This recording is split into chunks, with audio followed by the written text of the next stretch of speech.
가면 뒤에 숨은 신부. 거울 속 여자가 낯설었다. 흰 드레스였다. 어깨까지 내려오는 레이스, 허리를 조이는 코르셋, 발끝까지 닿는 치마폭. 어느 각도에서 봐도 신부였다. 어느 각도에서 봐도 윤수아가 아니었다. 서아는 손을 들어 목덜미를 짚었다. 세린의 치수로 맞춰진 옷이었다. 허리가 한 뼘은 헐렸고 가슴 쪽은 핀으로 3군데 집어놓았다. 어제 밤 11시에 강태국이 불러 세워놓고 직접 핀을 꽂은 것은 재봉 담당 파출부가 아니라 서아 자신이었다. 손가락 2군데를 찔렸다. 피가 드레스에 닿을까봐 손가락을 입에 물고 버텼다. 지금도 그 자리가 얼얼했다. 잘 맞네. 강태국은 그렇게 말했다. 마치 식탁보 치수를 재는 것처럼. 방 밖에서 발소리가 들렸다. 짧고 단단한 걸음. 멈추지 않았다. 서아는 거울에서 눈을 떼지 않았다. 문손잡이가 돌아갔다. 강태국이었다. 검은 모닝코트에 흰 포켓치프. 어깨에 힘이 들어가 있었다. 웃고 있었지만 눈이 웃지 않는 얼굴. 20년 동안 봐온 얼굴이었다. 서아는 그 표정의 의미를 어릴 때부터 알았다. 지금 이 남자는 모든 것이 계획대로 돌아간다고 생각하고 있다는 뜻이었다. 잘 잤어? 서아는 대답하지 않았다. 표정 좀 펴라. 오늘 주인공이잖아. 주인공. 서아는 거울 속 자신을 다시 봤다. 목덜미에 작은 붉은 점이 하나 있었다. 어릴 때부터 있던 점이었다. 드레스 깃이 낮아서 보였다. 세린이었다면 스티커로 가렸을 것이다. 서아는 그냥 뒀다. 어차피 오늘 하루뿐이었다. 강세린 이름으로 서명하는 거죠. 목소리가 생각보다 평평하게 나왔다. 강태국은 잠깐 멈췄다가 말했다. 그렇지. 혼인신고도요. 그건 나중에 정리된다. 나중에 정리된다. 이 남자는 늘 그렇게 말했다. 학교에 가고 싶다고 했을 때도, 월급을 달라고 했을 때도, 세린이 서아 물건을 부쉈을 때도 전부 나중에 정리될 일이었다. 그리고 그 나중은 한 번도 오지 않았다. 오복녀 씨는요? 강태국의 눈이 좁아졌다. 내가 잘하면 아무 일 없어. 서아는 부케를 들었다. 흰 작약과 유칼립투스. 세린이 직접 골랐다는 꽃이었다. 향이 진했다. 손이 떨리지 않도록 줄기를 세게 쥐었다. 손등에 흉터가 하나 있었다. 12살 때 세린이 도자기 컵을 던졌다. 서아가 맨손으로 받아냈다. 5바늘. 오복녀가 병원에 데려가겠다고 했지만 강태국이 막았다. 집에서 처치하면 된다고.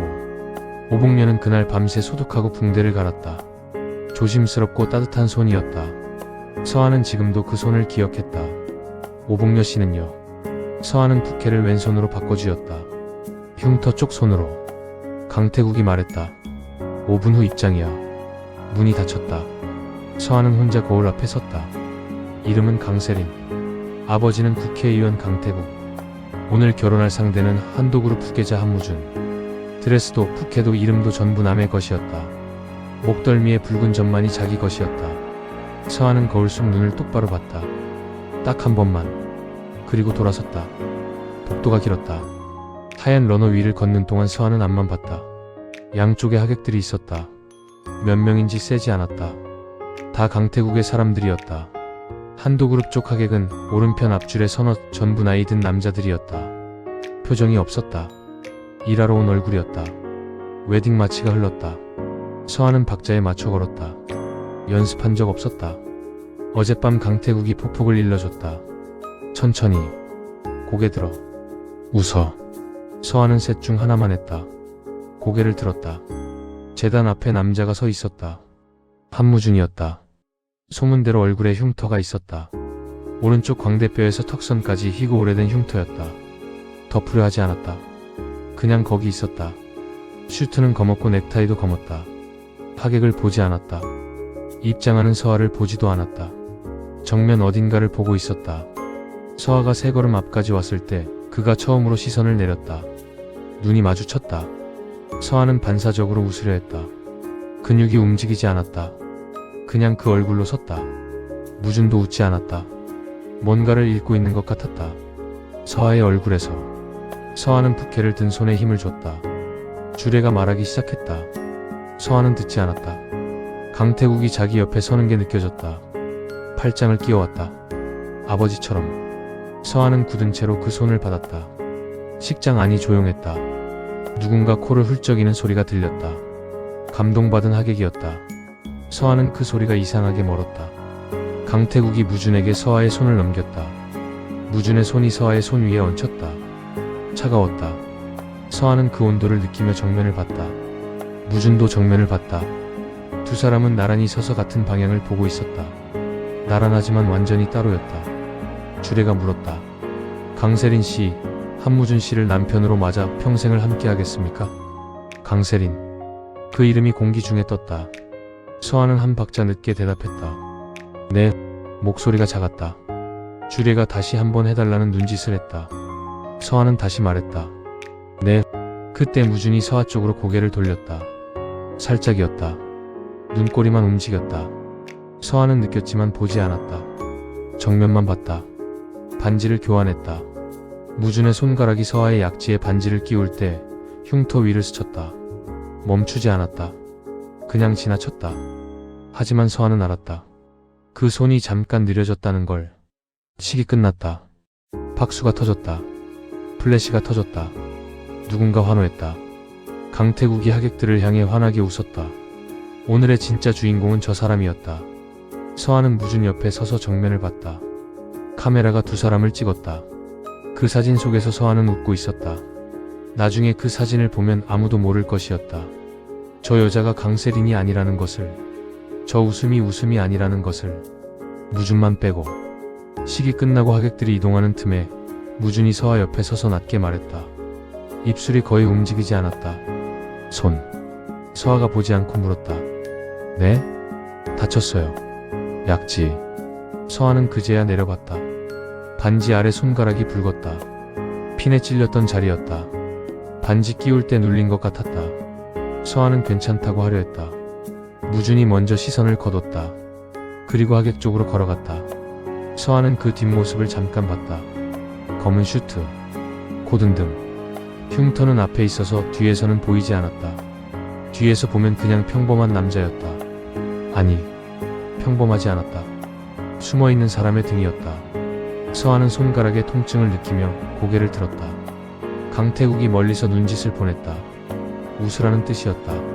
서아는 웃었다. 사흘 전이었다. 강태국 집 부엌에 불이 켜져 있었다. 밤 11시. 서아는 싱크대 앞에 서서 컵을 닦고 있었다.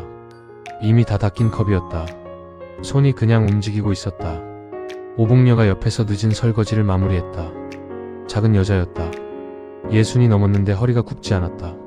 손이 컸다. 평생 이 집에서 일한 손이었다. 서아보다 이 집에 오래 있었다.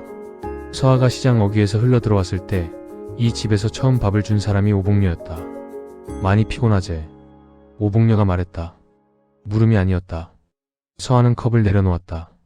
세린 씨 연락 왔어요. 오복녀는 잠깐 손을 멈췄다가 다시 움직였다. 안 왔어. 강세린이 사라진 건 이틀 전 새벽이었다. 짐은 없었다. 지갑만 들고 나갔다. 누군가와 함께였다. 강태국은 하루 종일 전화를 붙들고 있었고 집안은 소리 없이 얼어붙었다. 서아는 그날 세린의 방 청소를 2번 했다. 할 일이 없으면 불려가는 집이었다. 결혼식은 모레인데. 서아가 말했다. 오복녀는 대답하지 않았다. 서아는 그 침묵의 의미를 몰랐다. 그때는 다음날 오전이었다. 강태국이 서아를 서재로 불렀다. 서재는 항상 커튼이 쳐져 있었다. 낮에도 어두웠다. 책장에 책이 가득했지만 서아는 그 책들이 읽힌 적이 있는지 모르겠다고 생각한 적이 있었다. 전부 등만 보이고 있었다. 강태국은 책상 뒤에 앉아 있었다. 서아는 문 앞에 섰다. 불렀어요. 강태국은 서아를 보지 않았다. 책상 위 서류를 보고 있었다. 세린이 결혼 못한다. 서아는 가만히 있었다. 내가 해. 3글자였다. 서아는 잘못 들은 줄 알았다. 아니, 잘못 들은 척하고 싶었다. 입이 열렸다. 저는 윤서아인데요. 알아. 강세린이 아닌데요. 알아.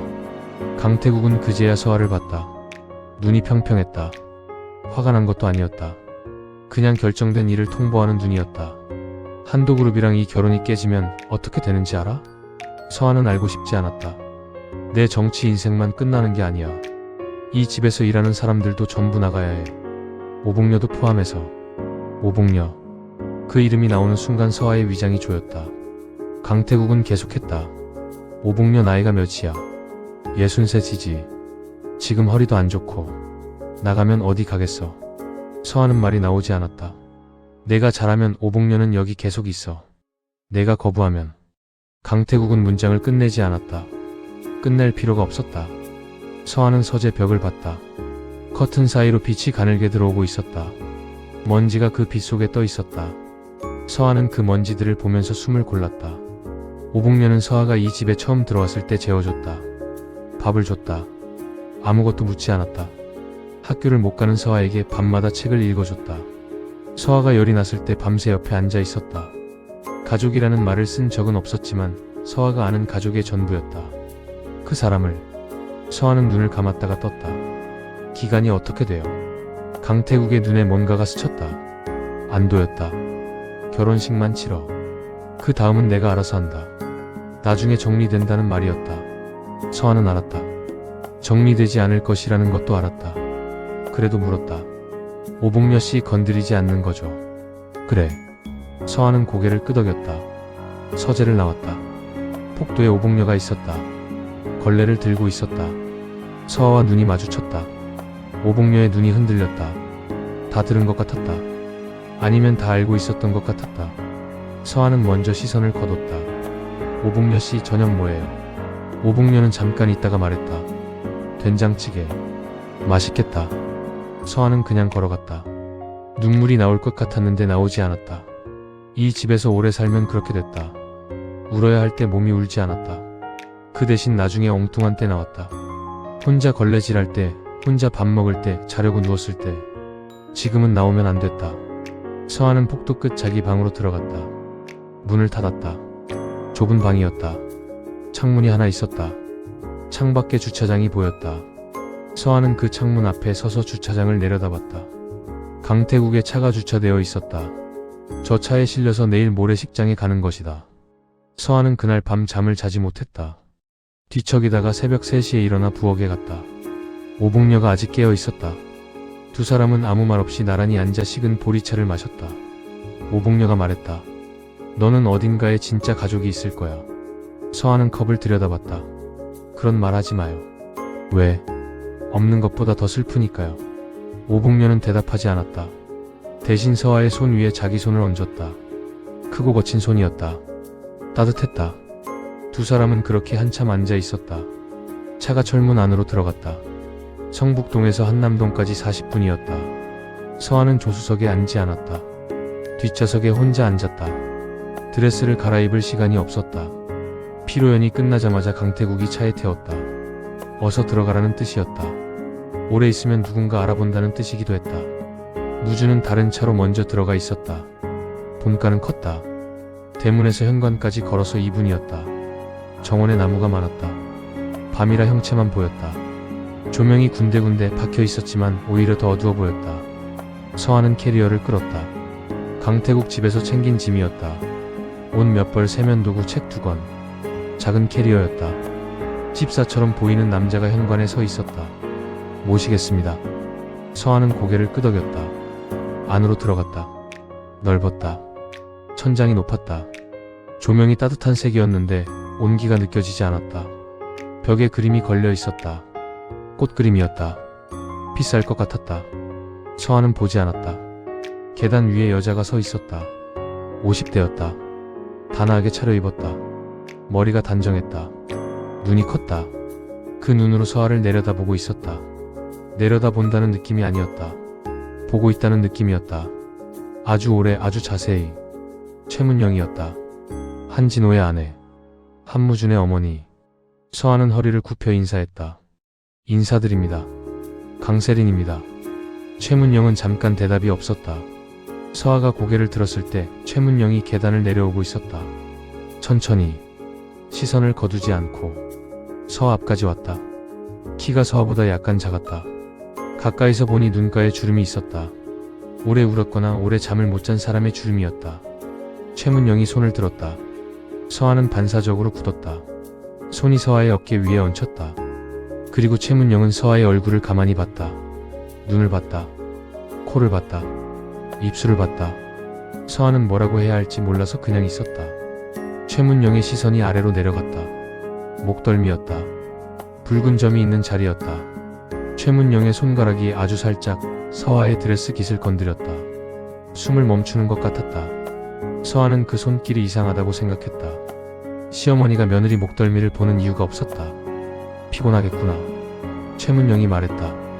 목소리가 낮고 조용했다. 괜찮습니다. 방으로 가거라. 그게 전부였다. 최문영은 돌아서서 다시 계단을 올라갔다. 서아는 그 뒷모습을 봤다. 올라가다가 최문영이 멈췄다. 난간을 잡은 손에 힘이 들어가는 게 보였다. 그리고 다시 올라갔다. 집사가 서아를 방으로 안내했다. 2층 끝방이었다. 크고 조용했다. 침대가 넓었다. 서아는 캐리어를 바닥에 세워두고 침대 끝에 앉았다. 드레스가 바스락거렸다. 아직 웨딩드레스를 입고 있었다. 갈아입을 힘이 없었다. 복도에서 발소리가 들렸다. 지나가는 소리였다. 멈추지 않았다. 서아는 그 소리를 들으며 방을 둘러봤다. 옷장, 화장대, 창문. 창문 밖에 정원이 있었다. 아까보다 더 어두웠다. 나무들이 바람에 조금씩 흔들리고 있었다. 무준의 방이 어딘지 몰랐다. 물어보지 않았다. 알 필요가 없다고 생각했다. 이 집에 오래 있을 것 같지 않았다. 강태국이 나중에 정리한다고 했다. 정리되면 나가는 것이다. 어디로 가는지는 몰랐다. 오복녀가 있는 곳이면 됐다. 서아는 드레스 지퍼를 혼자 내렸다. 등 중간까지밖에 닿지 않았다. 팔이 안 돌아갔다. 서아는 잠깐 그 자세로 있다가 포기했다. 지퍼를 올리고 그냥 드레스를 입은 채로 침대에 누웠다. 천장이 하였다. 강태국 집 천장은 노랬다. 오래된 집이라 벽지가 떠 있었다. 서아 방은 제일 구석이어서 겨울에 곰팡이가 생겼다. 이 집 천장은 새 것이었다. 흠이 없었다. 서아는 그 흠 없는 천장을 보다가 눈을 감았다. 이상하게 오복녀 생각이 났다. 지금쯤 자고 있을 것이다. 아니면 깨어 있을 것이다. 서아 생각을 하면서 서아는 내일 전화하기로 했다. 아무 일 없다고. 괜찮다고. 괜찮지 않아도 괜찮다고 해야 했다. 그래야 오복녀가 잠을 잤다. 서아는 드레스를 입은 채로 잠들었다. 꿈을 꾸지 않았다. 아니, 꿈을 꿨는데 기억하지 못했다. 새벽에 한번 깼을 때 복도가 조용했다. 이 집에 자기 말고 몇 명이 자고 있는지 몰랐다. 아무 소리도 없었다. 그 고요가 강태국 집과 달랐다. 거기는 항상 어딘가에서 소리가 났다. 세린의 음악 소리, 강태국의 전화 소리, 텔레비전 소리. 여기는 아무것도 없었다. 서아는 다시 눈을 감았다. 무준이 생각났다. 반지를 끼울 때 흉터 위에서 손이 느려지던 것. 식이 끝나고 낮게 말하던 것. 손. 다쳤어요. 말이 짧았다. 표정이 없었다. 하지만 봤다는 뜻이었다. 서아의 손을, 흉터를. 이 집에서 서아를 제대로 본 사람이 2명이었다. 최문영과 한무준. 서아는 그게 왜인지 몰랐다. 몰랐지만 이상했다. 이유가 있는 것 같았다. 아직 보이지 않는 이유가. 서아는 그 생각을 잠속으로 가지고 들어갔다. 사흘이 지났다. 한무준을 본 적이 없었다.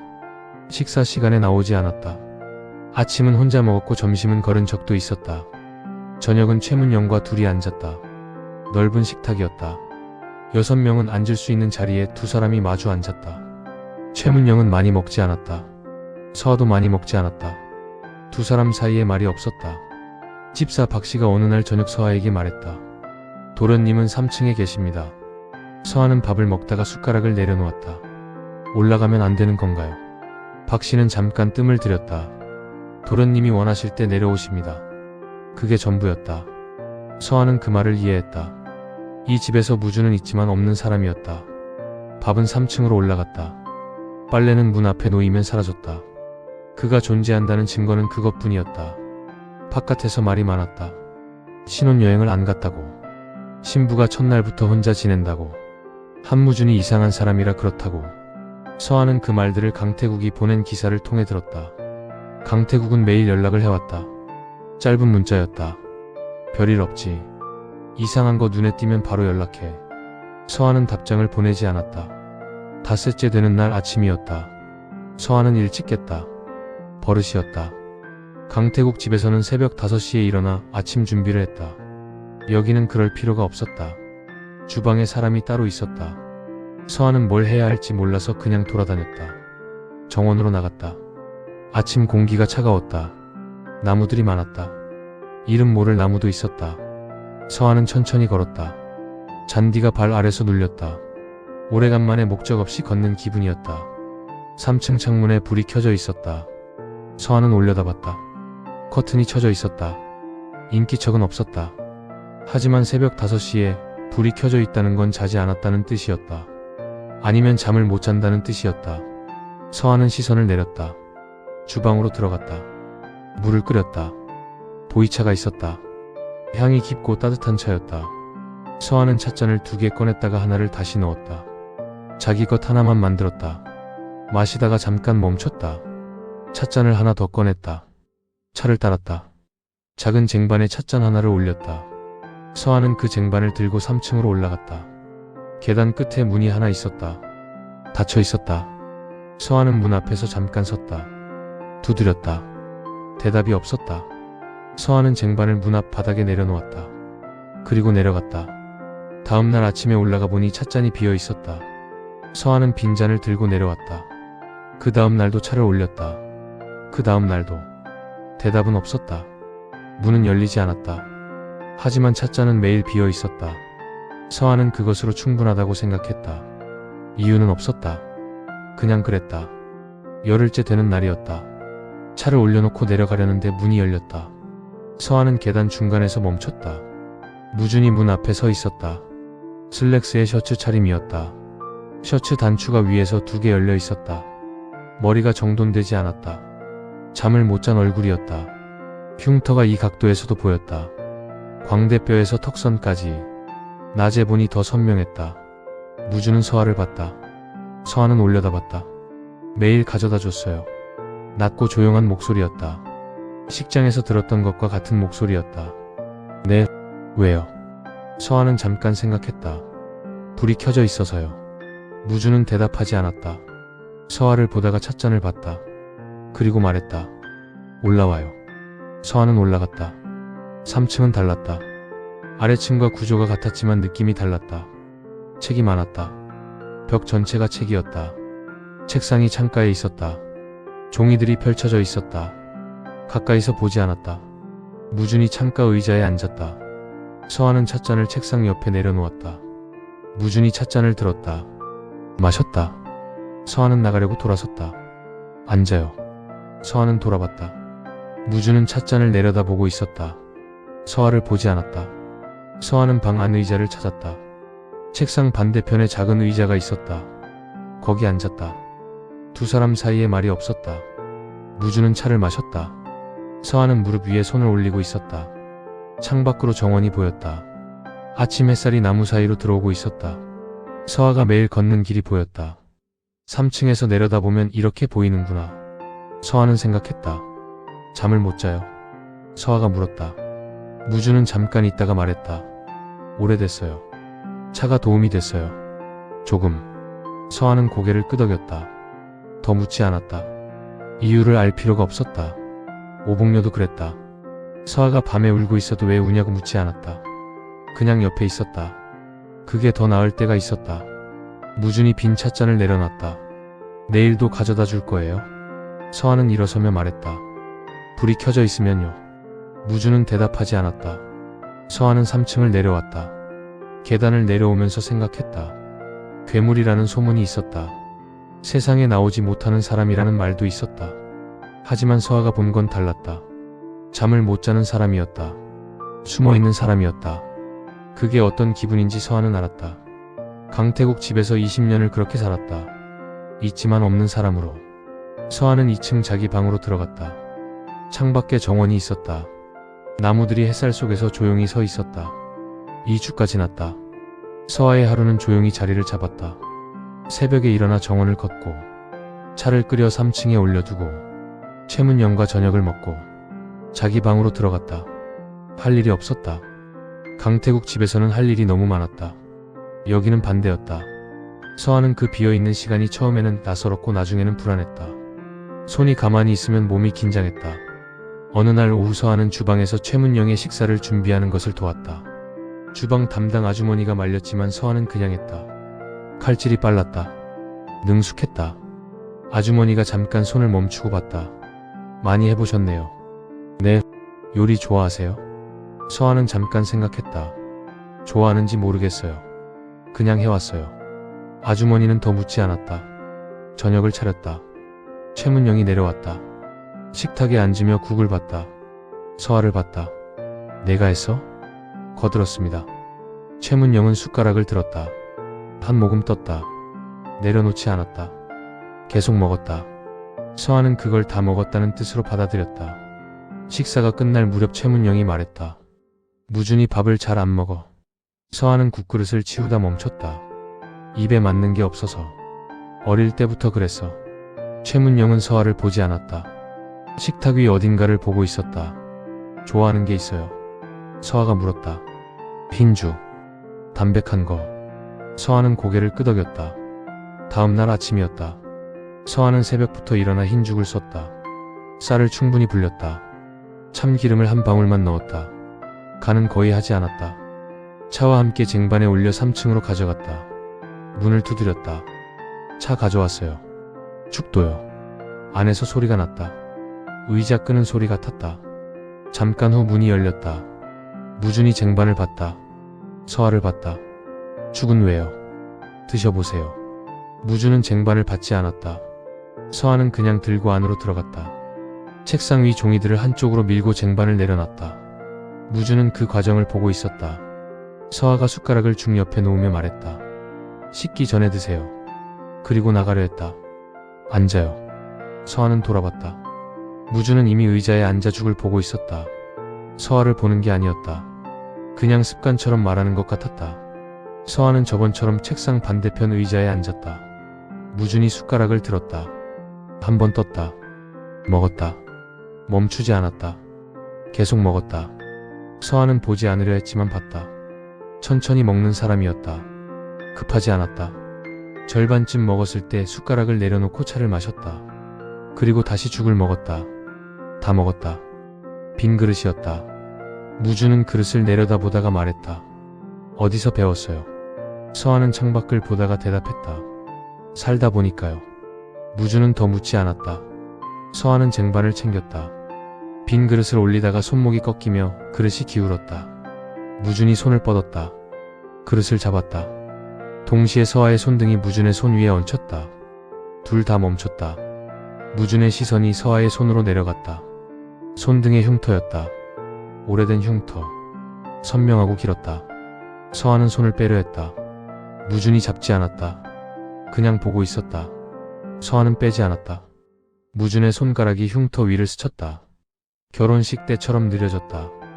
이번엔 지나치지 않았다. 흉터에 처음부터 끝까지 천천히 짚었다.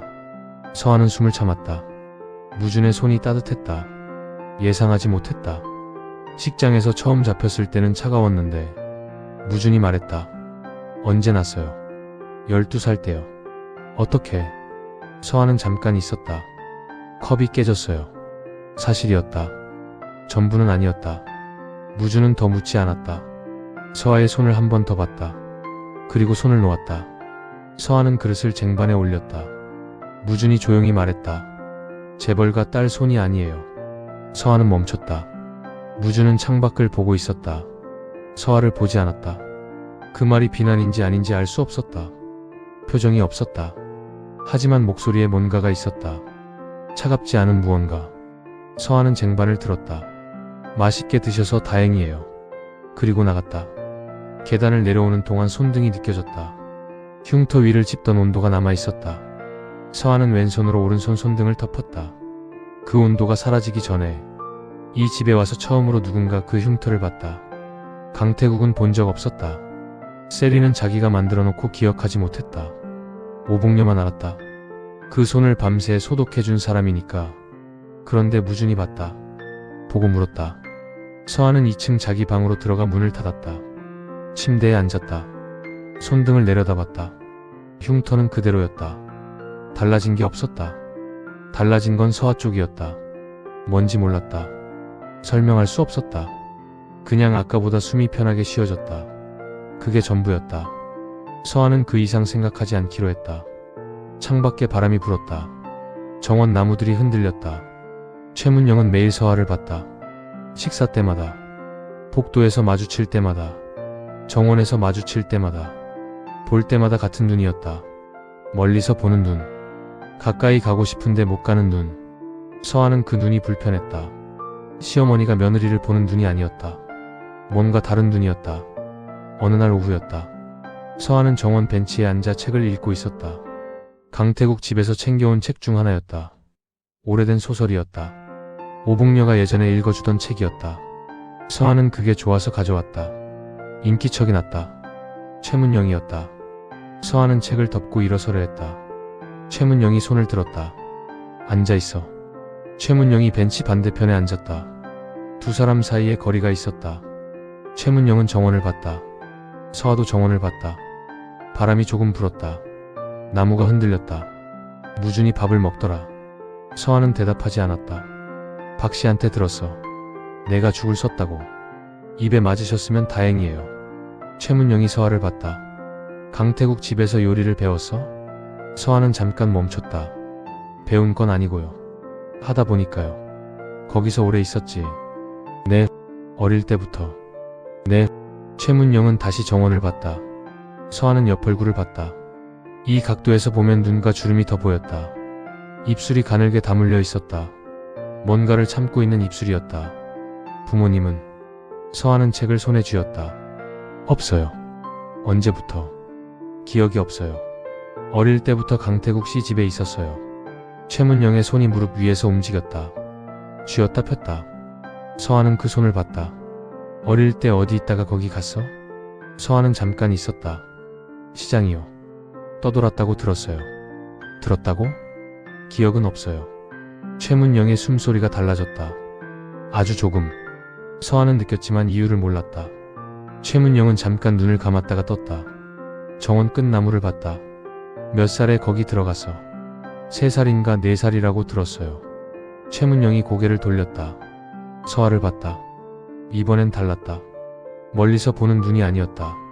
가까이 있는 눈이었다. 뭔가를 찾는 눈이었다. 서아의 눈을 봤다. 코를 봤다. 입술을 봤다. 처음 만나던 날과 같았다. 그리고 시선이 내려갔다. 목덜미였다. 서아는 알았다. 저 사람이 매번 보는 자리였다. 처음 만나던 날도 봤다. 오늘도 봤다. 드레스 깃이 낮은 날은 더 오래 봤다. 서아는 오늘 셔츠 깃이 낮다는 걸 알았다. 거기. 최문영이 말했다. 목덜미에 점이 있지. 서아는 손을 들어 목덜미를 짚었다. 네, 어릴 때부터 있었어요. 최문영의 눈이 흔들렸다. 잠깐이었다. 금방 가라앉았다. 하지만 서아는 봤다. 그 눈 안에 있었던 것을. 슬픔이었다. 오래된 슬픔. 참아온 슬픔. 최문영이 시선을 거뒀다. 일어섰다. 서아도 일어서려 했다. 최문영이 말했다. 앉아있어. 그리고 걸어갔다. 서아는 앉아서 그 뒷모습을 봤다. 최문영은 천천히 걸었다. 정원 끝까지 가서 멈췄다. 나무 앞이었다. 손을 뻗어 나무 껍질을 짚었다.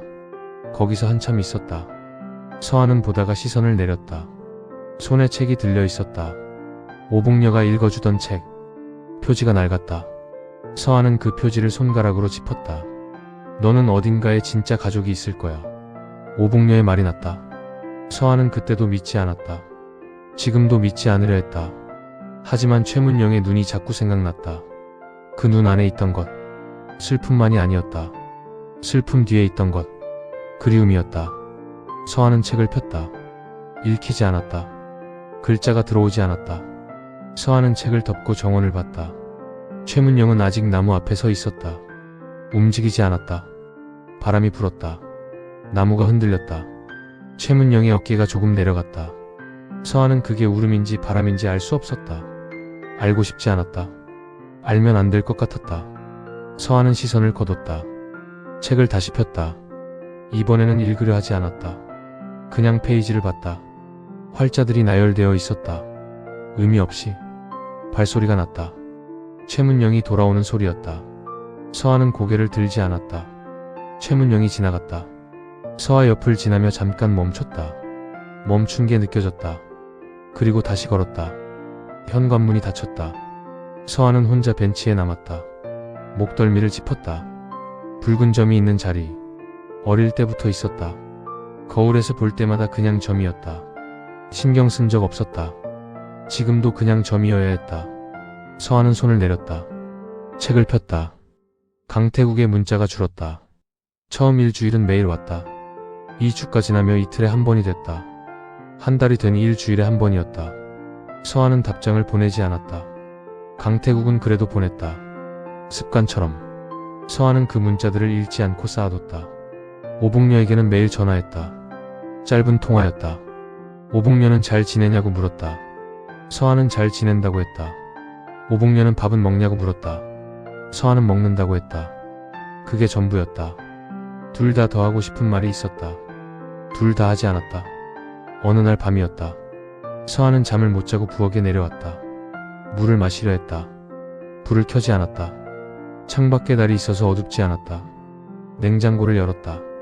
찬물을 꺼냈다. 인기척이 났다. 계단 쪽이었다.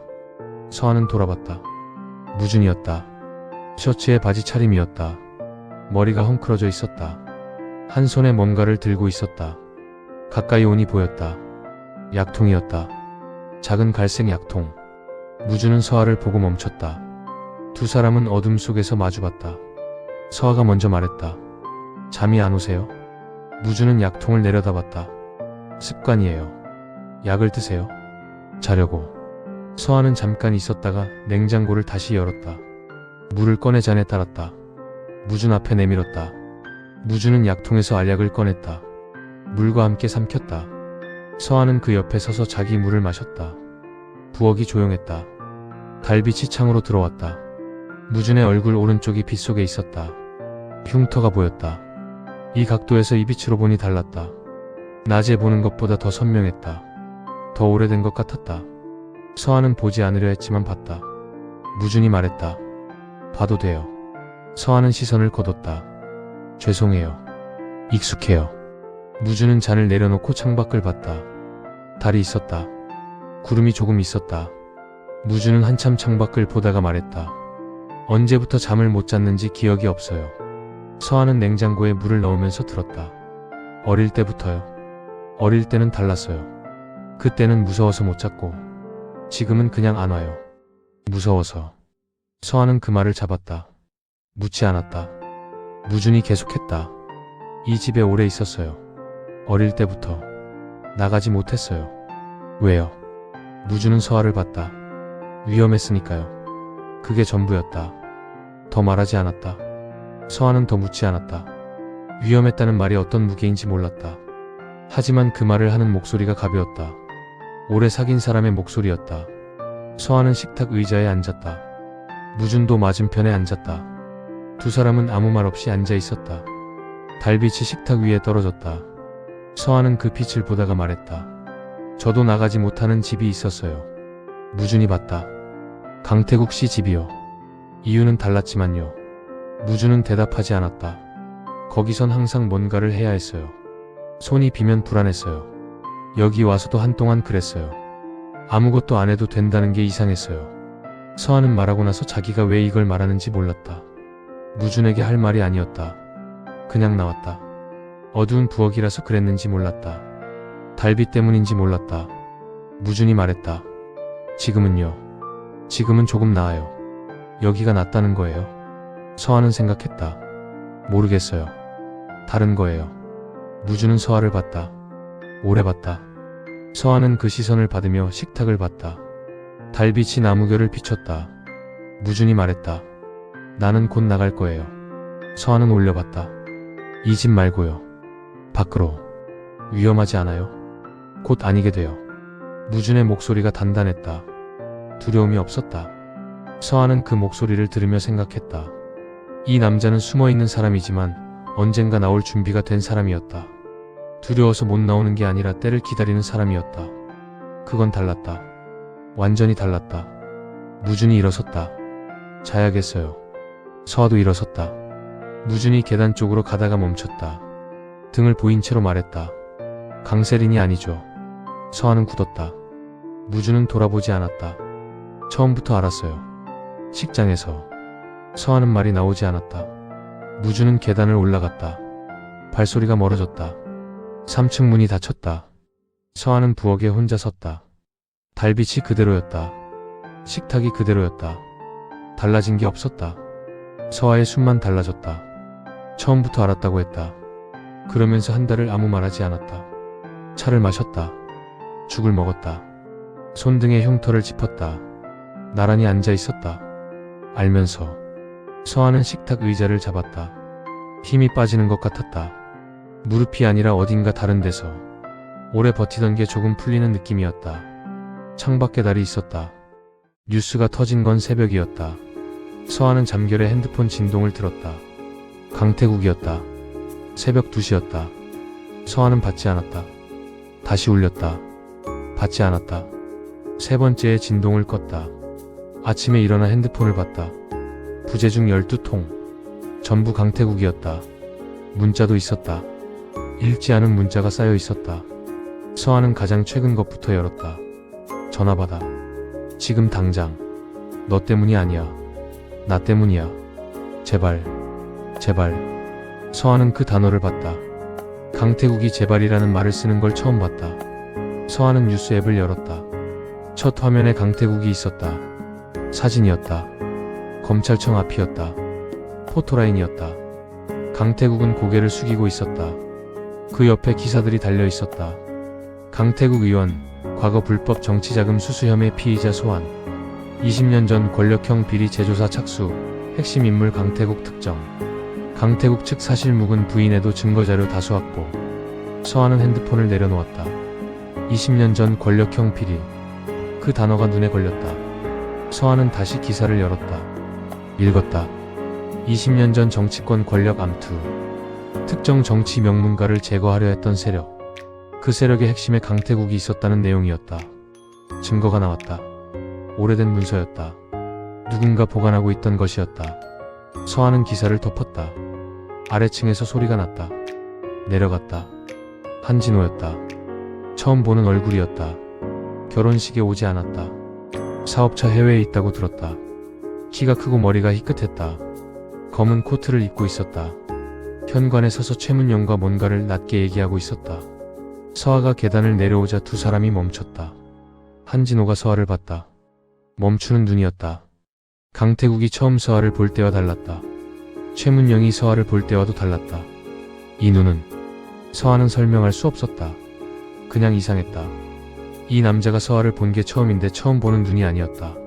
서아는 고개를 숙였다. 안녕하세요. 강세린입니다.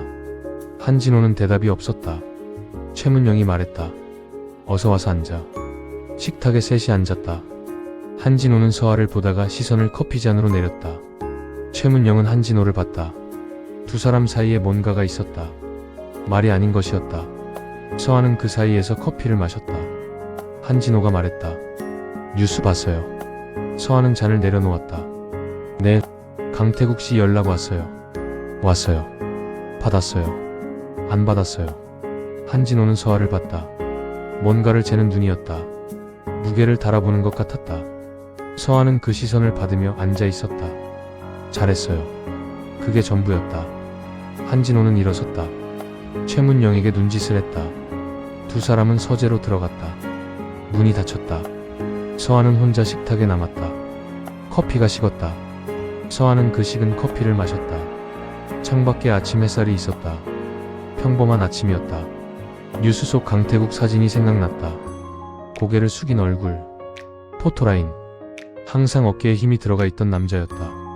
지금은 그 어깨가 내려가 있었다. 서아는 이상하게 아무 감정이 없었다. 기쁘지도 않았다. 슬프지도 않았다. 그냥 봤다. 뉴스 속 장면처럼. 나와 관계없는 일처럼. 그런데 왜 손이 떨렸다. 서아는 무릎 위에 손을 내렸다. 커피잔 잡았던 손이었다. 잔을 너무 세게 쥐었던 것 같았다. 손가락이 하얘져 있었다. 서아는 손을 폈다. 천천히. 흉터가 보였다. 이 손이 강태국 집에서 20년을 살았다. 빨래하고 청소하고 밥 짓고 세린 뒷바라지하고 학교도 못 가고 이름도 못 갖고 강세린이라는 이름을 달고 시집까지 왔다. 서아는 손을 쥐었다. 위층에서 발소리가 났다. 무준이었다. 계단을 내려왔다. 서아를 봤다. 식탁을 봤다. 혼자 앉아있는 서아를 봤다. 무준이 식탁 맞은편에 앉았다. 서한은 올려봤다. 무준이 말했다. 뉴스 봤어요. 네, 괜찮아요? 서한은 잠깐 있었다. 모르겠어요. 무준은 대답하지 않았다. 서하 옆 창밖을 봤다. 두 사람은 한참 아무 말이 없었다. 서재에서 한진호와 최문영의 낮은 목소리가 새어나왔다. 무슨 말인지 들리지 않았다. 무준이 말했다. 곧 다 나와요. 서하는 봤다. 제가 말했잖아요. 곧 아니게 된다고. 위험이. 서하는 그 말을 기억했다. 부엌에서 달빛 아래 했던 말. 무준은 그때 알고 있었던 것이다. 이날이 올 것을. 서하는 창밖을 봤다. 햇살이 나무 위에 있었다. 곧 다 나온다고 했다. 무엇이 나오는지 서하는 몰랐다. 하지만 무준의 목소리가 흔들리지 않았다. 그 흔들리지 않는 목소리가 이상하게 서하를 붙잡았다. 서하는 손을 폈다. 흉터가 햇살 속에 있었다. 아침부터 집안이 달랐다. 박씨가 일찍부터 움직였다. 최문영이 거실에 내려와 있었다. 한진호가 서재에서 나오지 않았다. 전화 소리가 간간히 들렸다. 낮고 짧은 통화들이었다. 서하는 2층에서 그 소리들을 들으며 옷을 입었다. 뭔가 달라지는 날이었다. 아침을 먹으러 내려갔다. 최문영이 식탁에 앉아 있었다. 밥을 먹지 않았다. 차만 들고 있었다. 서하가 앉자 최문영이 말했다. 오늘 무준이 나가요. 서하는 젓가락을 들다가 멈췄다. 밖으로요. 네. 최문영은 차를 마셨다. 손이 안정적이었다. 오래 준비한 사람의 손이었다. 서하는 밥을 먹었다. 넘어가지 않았다. 그냥 씹었다. 오전 10시였다. 3층에서 발소리가 났다. 계단을 내려오는 소리였다. 한 걸음 한 걸음 단단했다. 서두르지 않았다. 서하는 거실 소파에 앉아 있었다. 책을 펴놓고 있었지만 읽지 않았다. 무준이 내려왔다. 달랐다. 슈트였다. 검은 슈트. 결혼식 때와 같은 색이었지만 달랐다. 그때는 행사복이었다. 지금은 갑옷이었다. 머리가 정돈되어 있었다. 등이 곧았다. 흉터는 그대로였다. 덮지 않았다. 가리지 않았다. 그냥 거기 있었다. 한진호가 서재에서 나왔다. 부자가 마주 섰다. 한진호가 먼저 말했다. 준비됐어? 무준이 대답했다. 오래됐어요. 한진호의 눈이 흔들렸다. 잠깐이었다. 손을 들어 무준의 어깨를 잡았다. 말이 없었다. 무준도 말이 없었다. 그 침묵 안에 20년이 있었다. 서하는 그 장면을 보면서 시선을 거둬야 한다고 생각했다. 거두지 못했다. 최문영이 무준 앞에 섰다. 아들의 얼굴을 봤다. 흉터를 봤다. 손을 들어 오른쪽 뺨을 짚었다. 흉터 위였다. 무준은 가만히 있었다. 최문영의 손이 떨렸다. 참는 게 보였다. 아프지 마. 무준이 말했다. 네. 최문영은 손을 내렸다. 돌아섰다. 부엌 쪽으로 걸어갔다. 어깨가 흔들렸다. 서하는 봤다. 이번엔 확실히 알았다. 울음이었다. 무준이 현관 쪽으로 걸었다. 서하 앞을 지나쳤다. 멈췄다. 서하를 내려다봤다. 서하는 올려다봤다. 무준의 얼굴이 이 각도에서 다 보였다. 흉터, 눈, 입술. 표정이 없었다. 하지만 눈이 달랐다. 부엌에서 달빛 아래 봤던 눈이었다. 열려있는 눈이었다. 무준이 말했다. 다녀올게요. 서하는 대답했다. 네. 무준은 현관문을 열고 나갔다. 차 소리가 났다. 멀어졌다. 집이 조용해졌다. 서하는 소파에 앉아 있었다. 손에 책이 있었다. 읽지 않은 책. 서하는 그 책을 내려놓고 창밖을 봤다. 정문이 보였다. 차가 나간 자리였다. 비어 있었다. 다녀올게요. 그 말이 이상했다. 이 집에서 누군가 서하에게 다녀올게요 라고 말한 적이 없었다. 강태국 집에서도 없었다. 그냥 나가고 들어왔다. 서하는 그 말을 받는 사람이 아니었다. 오후 2시였다. 뉴스가 터졌다. 박씨가 거실 텔레비전을 켰다. 뉴스 속보였다. 화면에 건물이 보였다. 큰 건물이었다. 기자들이 몰려 있었다. 앵커가 말했다. 한두그룹 후계자 한무준 씨, 오늘 오후 공식 첫 외부 일정 소화. 20년 만에 공개 행보. 화면이 바뀌었다. 무준이었다. 건물 앞이었다. 기자들이 에워쌌다. 플래시가 터졌다. 무준은 멈추지 않았다. 걸었다. 고개를 숙이지 않았다. 정면을 봤다. 카메라가 따라갔다. 플래시가 계속 터졌다. 흉터가 찍혔다. 지워지지 않았다. 가려지지 않았다. 그냥 거기 있었다. 자막이 달렸다. 한무준 얼굴 공개. 흉터 그대로. 서한은 텔레비전을 봤다. 화면 속 무준은 걸으면서 기자 질문을 받았다. 짧게 대답했다. 멈추지 않고, 흔들리지 않고. 서한은 그 걷는 모습을 봤다. 부엌에서 달빛 아래 앉아있던 남자였다. 잠을 못 자는 남자. 약을 먹는 남자. 20년을 숨어있던 남자. 서한은 텔레비전에서 시선을 거뒀다. 창밖이었다. 정원이었다. 나무들이 있었다. 바람이 불었다. 서한은 그 나무들을 봤다. 가슴 어딘가가 조였다. 이유를 알았다. 알면서 모른 척했다. 한 달 넘게 모른 척했다. 서한은 눈을 감았다. 텔레비전에서 앵커 목소리가 계속 들렸다. 무준에 대한 말들이었다. 서한은 듣지 않았다. 눈을 떴다. 창밖 나무가 바람에 흔들렸다. 서한은 책을 집었다. 읽으려 했다. 글자가 들어오지 않았다. 이번엔 무준 때문이었다. 무준이 돌아온 건 늦은 저녁이었다. 현관문 소리가 났다. 서한은 2층 방에 있었다. 발소리가 들렸다.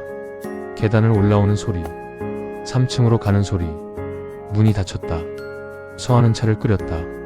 3층으로 올라갔다. 문을 두드렸다. 들어와요. 무준은 슈트 재킷을 벗어 의자에 걸어두고 있었다. 셔츠 소매를 걷었다. 피곤한 기색이었다. 하지만 다른 피곤함이었다. 무너지는 피곤함이 아니었다. 서한은 찻잔을 책상에 내려놓았다.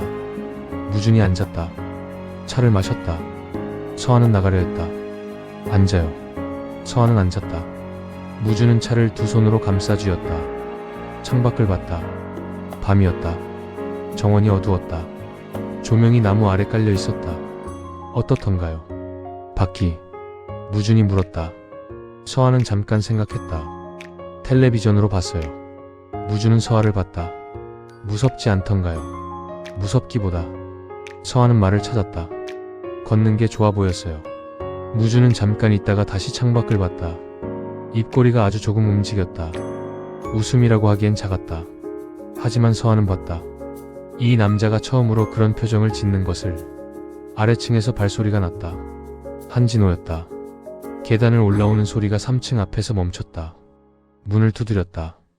들어오세요. 한진호가 들어왔다. 한진호는 의자를 끌어앉았다. 테이블을 사이에 두고 서와 무준이 있었다. 한진호는 두 사람을 번갈아 봤다. 그리고 테이블 위에 손을 올렸다. 오래된 봉투였다. 누렇게 바랜 봉투. 서아는 그 봉투를 봤다. 어디서 본 것 같았다. 서아야. 한진호가 불렀다. 서아는 올려봤다. 강세린이 아니었다. 서아였다.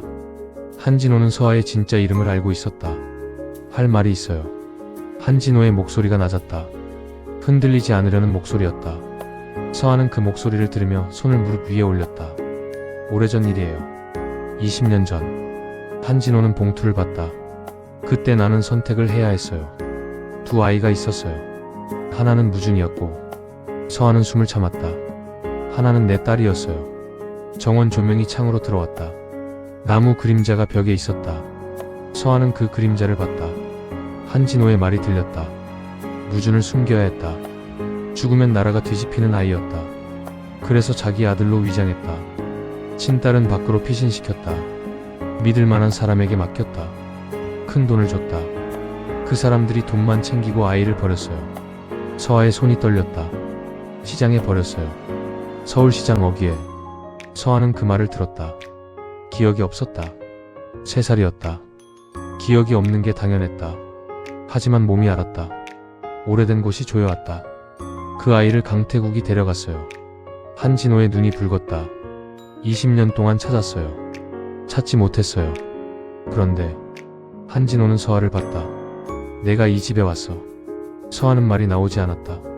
목덜미점. 최문영이 문가에 서 있었다.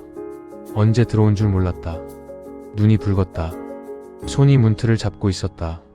그 점은 내 할머니도 있었어. 우리 집안 내림이야. 서아는 손을 들어 목덜미를 짚었다. 붉은 점이었다.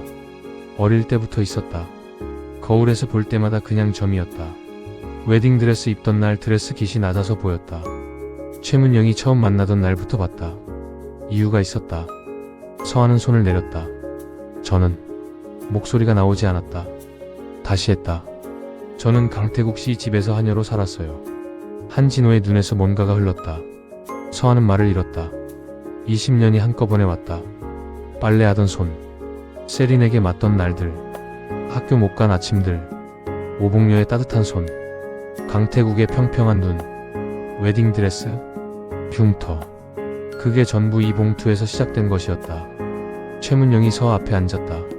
서하의 손을 잡았다. 흉터 있는 손이었다. 최문영의 손이 그 위를 덮었다. 차갑지 않았다. 떨리고 있었다. 서하도 떨리고 있었다. 최문영이 말했다.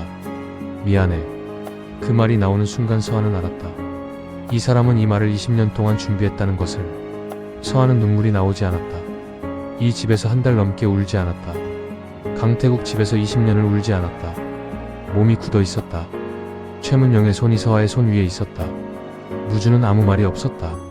서하는 느꼈다. 무준이 보고 있다는 것을, 이 장면을 조용히 지키고 있다는 것을. 한진호가 봉투를 서하 앞에 밀었다. 강태국 집 벽장에 있던 거예요. 내가 보낸 돈 봉투예요. 20년 전. 서하는 봉투를 봤다.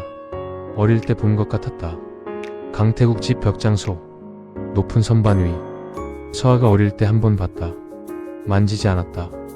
그냥 지나쳤다. 그 봉투였다. 서하는 손을 뻗었다. 봉투를 잡았다. 낡고 두꺼웠다. 무거웠다. 서하는 그 무게를 손에 느끼며 숨을 들이켰다. 눈물이 나왔다. 한 방울이었다. 소리가 없었다. 서하는 소리 내어 우는 법을 몰랐다.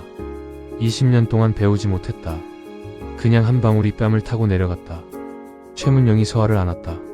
서하는 굳었다. 그 팔 안에서 굳어 있었다. 최문영의 손이 서하의 등을 천천히 쓸었다. 오복녀가 하던 것과 같은 손이었다. 조심스럽고 따뜻한 손. 서하는 그 손 안에서 조금씩 풀렸다. 강태국은 구속됐다. 강요 결혼, 미성년자 노동 착취, 정치 비리, 혐의가 쌓였다. 포토라인에 선 사진이 다시 나왔다. 이번엔 수갑이 있었다.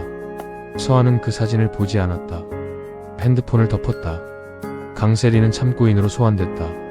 도망쳤던 남자와 해외에 있다가 들어왔다. 법정에 섰다. 서하를 보지 못했다. 서하도 보지 않았다. 할 말이 없었다. 미운 것도 아니었다. 그냥 끝난 사람이었다. 서하에게 진짜 해야 할 일이 하나 있었다. 아침 일찍 나갔다. 한진호가 차를 내주겠다고 했다. 서하는 혼자 가겠다고 했다. 지하철을 탔다. 오래간만이었다. 강태국 집에서는 운전기사가 있었다. 아니, 서하가 그 기사를 보조했다. 지하철을 탄 건 몇 년 만인지 몰랐다. 사람들 사이에 섰다. 아무도 서하를 몰랐다. 한두 그룹 뉴스가 연일 나왔지만 서하의 얼굴은 나오지 않았다. 그냥 사람이었다. 그냥 이 칸에 서 있는 사람. 서하는 그게 좋았다. 노원구였다. 낡은 다세대 주택이었다. 계단이 좁았다. 벽에 금이 가 있었다. 서하는 302호 앞에 섰다. 문이 작았다. 초인종이 녹슬어 있었다. 서하는 손가락으로 눌렀다. 소리가 났다. 안에서 발소리가 들렸다. 느린 발소리였다. 멈추는 발소리였다. 문 뒤에서 목소리가 났다. 누구요? 서하는 숨을 들이켰다. 저예요. 침묵이었다. 문이 열렸다. 오복녀였다. 작아져 있었다. 한 달 만인데 작아 보였다. 허리가 더 굽었다. 손이 문틀을 잡고 있었다. 눈이 컸다.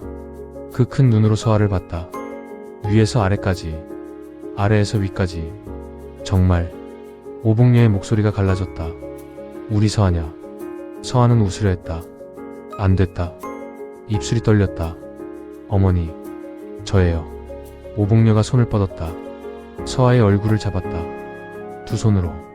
크고 거친 손이었다. 서하는 그 손을 알았다. 5반을 꿰 맨날 밤새 소독하던 손. 열날 때 옆에 앉아있던 손. 새벽에 보리차 마시며 서하 손 위에 얹던 손. 이 손을 잊은 적이 없었다. 오복녀의 눈에서 눈물이 흘렀다. 서하도 흘렀다. 소리가 없었다. 두 사람 다 소리 없이 울었다. 좁은 폭도에서, 녹슨 초인종 앞에서. 서아가 말했다. 같이 가요. 오복녀는 서아를 봤다. 어디를? 저 있는데요. 오복녀는 고개를 저었다. 나는 괜찮아. 너 잘 살면 됐어. 서아는 오복녀의 손을 잡았다. 어머니가 있어야 저 잘 살아요. 오복녀는 입술을 떨었다. 말이 나오지 않는 것 같았다. 서아는 기다렸다. 오복녀가 뒤돌아 방으로 들어갔다. 서아는 따라 들어갔다. 작은 방이었다. 이불이 있었다. 약봉지가 있었다. 작은 텔레비전이 있었다. 창문이 하나 있었다. 창밖에 다른 건물 벽이 있었다. 햇살이 들지 않는 방이었다. 서아는 그 방을 봤다. 오복녀가 이 방에서 혼자 있었다. 매일 서아가 한도그룹 본가에 있는 동안 창밖에 벽이 있는 방에서 서아는 오복녀의 짐을 챙겼다. 많지 않았다. 작은 보따리 하나였다. 오복녀는 말없이 서아가 하는 걸 봤다.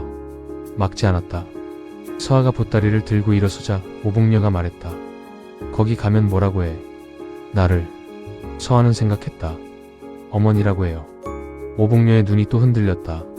그래도 돼? 어머니가 먼저 해요. 서아는 오복녀의 손을 잡고 걸었다. 계단을 내려갔다. 좁은 계단이었다. 서아가 앞에서 손을 잡았다. 오복녀가 천천히 내려왔다. 햇살이 밖에 있었다. 문을 열고 나오니 바람이 불었다. 오복녀가 하늘을 봤다. 서아도 봤다. 맑았다. 한남동 본가에 도착한 건 점심 무렵이었다. 최문영이 현관에 나와 있었다. 서아가 온다고 했다. 오복녀가 온다는 말은 하지 않았다. 최문영은 오복녀를 봤다. 오복녀도 최문영을 봤다. 서아는 두 사람 사이에 섰다. 제 어머니예요. 최문영은 오복녀를 봤다. 오복녀는 작고 허리가 굽은 여자였다. 손이 크고 거칠었다. 서아가 20년 동안 기댄 사람이었다. 최문영은 그걸 알았다. 최문영이 말했다. 들어오세요. 목소리가 낮고 따뜻했다. 오복녀는 서아를 봤다. 서아는 고개를 끄덕였다. 오복녀가 안으로 들어갔다. 점심을 차렸다. 식탁에 넷이 앉았다. 한진호, 최문영, 오복녀, 서아. 무주는 일정이 있었다. 자리가 비어 있었다. 서아는 그 빈자리를 봤다. 밥을 먹었다. 오복녀가 국을 한 모금 마셨다. 멈췄다. 식탁을 봤다. 그릇을 봤다. 한진호를 봤다. 최문영을 봤다. 눈물이 흘렀다. 소리가 없었다. 숟가락을 내려놓지 않았다. 그냥 먹으면서 흘렸다. 서아는 그 옆에 앉아서 봤다. 오복녀의 등을 손으로 쓸었다. 한진호가 오복녀에게 말했다. 고생했어요. 오복녀는 고개를 저었다. 제가 한 게 없어요. 그냥 옆에 있었어요. 그게 전부라고 했다. 그냥 옆에 있었다고. 서아는 그 말을 들으며 숟가락을 들었다. 그냥 옆에 있는 것. 20년 동안 그게 전부였고 그게 전부였다. 저녁이었다. 무준이 돌아왔다. 식탁에 오복녀가 있었다. 무준은 잠깐 봤다. 서아를 봤다. 서아는 말했다. 제 어머니예요. 무준은 오복녀에게 고개를 숙였다. 잘 오셨어요. 오복녀는 무준을 봤다. 흉터를 봤다. 눈을 봤다. 그리고 서아를 봤다. 서아는 오복녀의 시선이 무슨 말을 하는지 알았다. 괜찮은 사람이다. 그 눈이었다. 밤이었다. 서아는 정원에 나왔다. 혼자였다. 바람이 조금 불었다. 나무들이 흔들렸다. 서아는 걸었다. 매일 걷던 길이었다. 발 아래 잔디가 눌렸다. 발소리가 났다. 무준이었다. 나란히 걸었다. 말이 없었다. 정원 끝까지 갔다가 돌아왔다. 나무 앞에서 멈췄다. 최문영이 손을 짚던 나무였다. 무준이 말했다. 이름이 뭐예요? 진짜. 서아는 그 나무를 봤다. 윤서아요. 윤서아. 무준이 그 이름을 소리냈다. 서아는 처음 들었다. 누군가 자기 이름을 소리내어 부르는 걸. 강태국 집에서는 야이였다. 여기서는 강세린이었다. 윤서아라고 부른 사람은 오복녀뿐이었다. 무준이 부르니 달랐다. 서아는 하늘을 봤다. 별이 있었다. 많지 않았다. 서울이라 흐렸다. 그래도 몇 개 보였다. 서아가 말했다. 윤서아예요. 혼자 소리 내어 말했다. 처음이었다. 자기 이름을 자기가 소리 내어 부르는 것이 이상하게 목이 조였다. 눈물이 날 것 같았다. 나오지 않았다. 그냥 그 이름이 공기 중에 있었다. 윤서아. 바람이 불었다. 나무가 흔들렸다. 무준이 조용히 옆에 있었다. 서아는 그게 충분했다. 이제 가짜 신부도 아니었다. 버려진 아이도 아니었다. 남의 이름을 달고 사는 사람도 아니었다. 윤서아였다.